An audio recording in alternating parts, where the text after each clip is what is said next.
राधे राधे राधे कृष्णा। ये कामिका एकादशी व्रत कथा जो श्रावण कृष्ण पक्ष की एकादशी को कही और सुनी जाती है। इस व्रत को करने से व्यक्ति के सारे पाप नष्ट हो जाते हैं और मोक्ष की प्राप्ति होती है। कामिका एकादशी व्रत कथा प्राचीन काल की बात है।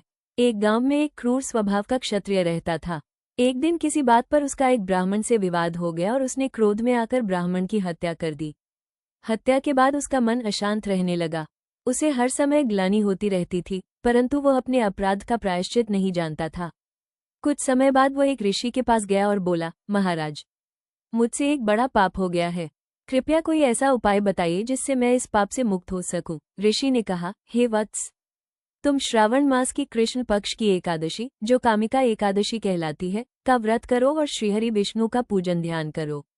इससे तुम्हारा पाप नष्ट हो जाएगा। उस क्षत्रिय ने विधिपूर्वक कामिका एकादशी का व्रत किया। उसने उपवास रखा, भगवान विष्णु का स्मरण किया, दीप जलाए और हरिनाम का जप किया। उसके व्रत और भक्ति से भगवान विष्णु प्रसन्न हुए और उसे उसके पापों से मुक्ति दिलाई। कामिका एकादशी का महत्व। इस व्रत को करने से ब्राह्मण हत्या जैसे महापाप भी नष्ट हो जाते हैं। जो व्यक्ति इस व्रत को करता है वो स्वर्गलोक को प्राप्त करता है। भगवान श्रीहरि विष्णु इस दिन भक्तों की सभी मनोकामनाएं पूरी करते हैं।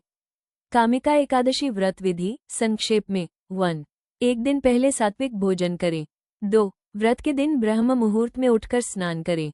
3. भगवान विष्णु की मूर्ति को गंगाजल से स्नान कराएं। 4. पीले पुष्प, तुलसी दल, धूप दीप से पूजन करें। 5. व्रत कथा सुने या पढ़ें।